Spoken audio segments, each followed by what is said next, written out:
So maybe you woke up to the email from Roku or you just saw some of the headlines today. Here they are about YouTube TV and Roku, a fight between the two, and it could mean losing access to YouTube TV through Roku. Hey, it's Michael. Welcome to the channel, and if you've watched my videos, you know that Roku and YouTube TV, that is my #1 pick for first-time streamers. It appears that could be in jeopardy because of this spat between the two giants. Let's take a look at that email first. And here it is. To summarize, Roku is saying that negotiations with Google to carry YouTube TV have broken down, and it is because of unfair terms that it wants Roku to agree to. Roku goes on to say that it will not accept Google's unfair and anti-competitive requirements. It even uses the word manipulate when talking about search results. Later, Roku refers to Google's monopoly power, but then goes on to say that it still hopes to reach an agreement with Google to keep YouTube TV available to Roku users. And according to all of the reporting out there, Roku is saying this is not about money. Instead, it is about those anti-competitive demands, it says, that Google is making. Here is a report from Axios. This is out as of midday on Monday, April 26th. I have not personally received a response from YouTube TV, but it appears that Axios has. And in this response, YouTube TV says it has been working in good faith with Roku to come to an agreement, but later says that Roku often engages in tactics like the ones that I've just described in their negotiations. And according to this statement, YouTube TV says it has made no request to access user data or interfere with search results.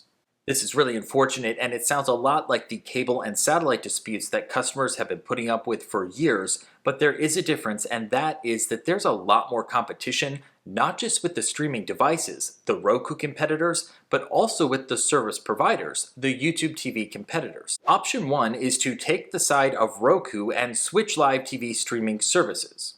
And if you love Roku and use it for all of your other apps, this may be the route that you choose to go, especially if you have a few of these Roku devices set up on multiple TVs in your household.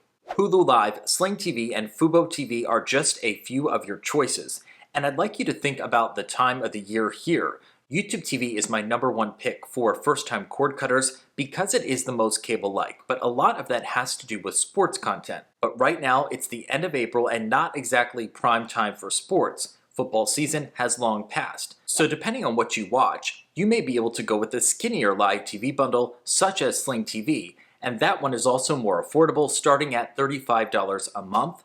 In the description below, I will link to a tool where you can put in all your favorite channels to see if Sling TV works for you, and I've got a separate video on how you can find the best live TV streaming service with all your favorite channels. You can watch that one next. But if your allegiance to YouTube TV is stronger than yours to Roku, here's option 2. You can always add another streaming media player to the back of your TV set. Just plug it into the HDMI just like your Roku, and examples include Chromecast with Google TV or Amazon Fire TV Stick, both of those under $50 each. But also check out YouTube TV's list of supported devices because there are others too, including some smart TVs from Samsung and LG. You may have the app pre-installed on your TV set.